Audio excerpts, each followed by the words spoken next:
Vamos então, fechando aí nosso 30º exame, segunda questão. Você que não se inscreveu, se inscreve aí, ainda tem tempo. Tranquilo? Vamos aqui a questão um pouquinho curta aqui. Carleto foi denunciado pela prática de injusto de homicídio simples, né? Só lembrando, injusto penal, fato típico e mais ilicitude. Tranquilo? Porque desferiu disparos com a arma de fogo regular contra o seu vizinho Mário e ocasionando a morte do vizinho. Foi a tribunal do júri, tendo em vista lá previsto o artigo 74, parágrafo 1º do Código de Processo Penal, vai a júri. Seguindo aqui, o Carleto foi submetido a exame de insanidade mental, tendo o laudo concluído que ele se encontrava nas condições do artigo 26 do Código Penal. Artigo 26 do Código Penal é isento de pena um agente que, por doença mental ou desenvolvimento mental incompleto ou retardado, era, ao tempo da ação da omissão, inteiramente incapaz de entender o caráter ilícito do fato. Tranquilo? Aí, vindo aqui. Aí, fim da primeira fase do Tribunal do Júri, nós sabemos que é a primeira fase, ao final da primeira fase, o juiz ele tem que realizar 4 decisões ali, ou ele pronuncia, impronuncia, ou ele absolve sumariamente, ou ele desclassifica, tá bom? Então aqui o juiz aqui, no caso, absolveu o Carleto sumariamente, o acusado sumariamente em razão da inimputabilidade reconhecida, aplicando então a medida de segurança de internação pelo prazo de 1 ano. Ou seja, a defesa alegou que Carleto, vem lá em cima depois dizendo que Carleto agiu em legítima defesa, e pediu a exclusão da ilicitude, né, do substrato ali, do segundo substrato do crime ou do elemento do crime, para que ele nem fosse julgado ali pelo jurado. Ou se fosse, a tese seria apresentada essa, em relação à chamada legítima defesa. Os jurados iriam decidir.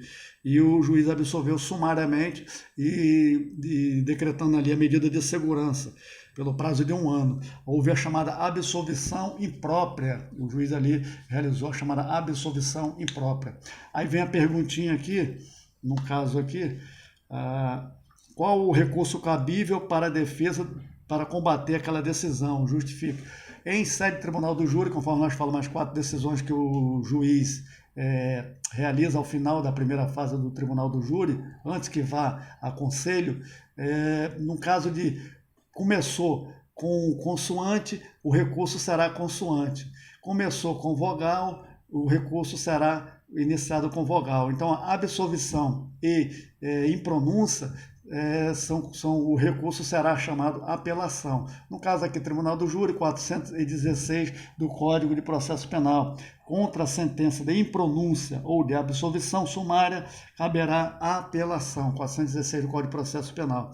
Então, vogal, recurso vogal, consoante, recurso consoante. No caso, fosse consoante, se fosse pronúncia ou desclassificação, iríamos ter um recurso de rese, não é o caso aqui. Tranquilo? É recurso em sentido estrito, não podemos botar rese na prova, não. A segunda perguntinha. Qual a tese jurídica de direito processual que a defesa de Carleto poderá alegar para combater a decisão respectiva? Ora, temos que lembrar aqui que a tese apresentada da defesa seria pela exclusão da ilicitude, tendo em vista a legítima defesa, tá bom? Também essa tese. Ademais, ali o magistrado, ele entendeu que houve aplicação da medida de segurança pela inimputabilidade. Todavia, a absolvição própria da legítima defesa seria, em tese, o que a defesa vem aplicando, em tese, seria de absolvição própria. Tá? E o juiz realizou a absolvição imprópria pela inimputabilidade. Aí diz aqui o parágrafo único do artigo 415, no que tange ali a absolvição sumária, na fase do tribunal do júri, o parágrafo único fala que não se aplica o disposto do inciso 4, que seria absolvição, o item lá que fala, no caso de inimputabilidade prevista do caput do artigo 26. O juiz, em tese, até estaria certo nesse sentido aí. Mas, no entanto, fala aqui que quando salvo quando esta for a única tese defensiva. E observamos que não foi a única tese defensiva. Houve ali a tese defensiva da exclusão da ilicitude, então houve outra tese. Poderia, sim, o juiz absolver pela absolvição própria, aí sim entraria o 415, o inciso 4 que nós comentamos aqui, que demonstra justamente a causa de isenção de pena ou da exclusão do crime. Foi que a defesa alegou.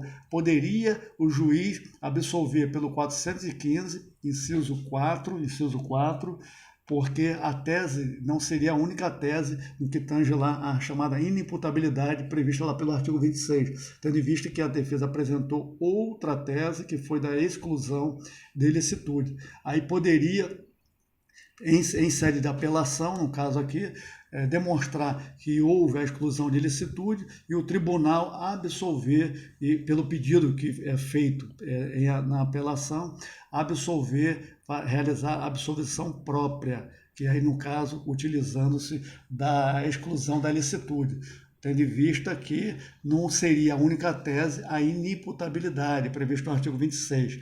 É muita coisa, é muita informação, mas a situação é praticamente essa aqui apresentada. Tranquilinho? É muita coisa. Vamos ver aqui. Vem dizendo que o agente não poderia ter sido absolvido sumariamente em razão da inimputabilidade, porque essa não era a única tese defensiva. Tranquilo. Somente podendo o magistrado absolver sumariamente, se for, caso seja aqui reconhecida a legítima defesa e sem aplicação da medida de segurança. Tranquilo? Aí o magistrado deve ir a julgamento ali, ou deve magistrado submeter ao julgamento do júri, não absolver. Poderia até pronunciar e ir para o julgamento do júri ali. Tranquilo? Tá? É muita coisa, muita informação, mas fique com a gente aí. Nós temos ainda a terceira questão e a quarta questão. Tem muita questão, tem muitas questões aí anteriores aí que nós já conversamos, desde o quarto exame até agora o 30º. É muita coisa, é muita informação e nós temos que praticar e chegarmos na hora da prova, realizarmos com tranquilidade. Fique com Deus, até o próximo encontro.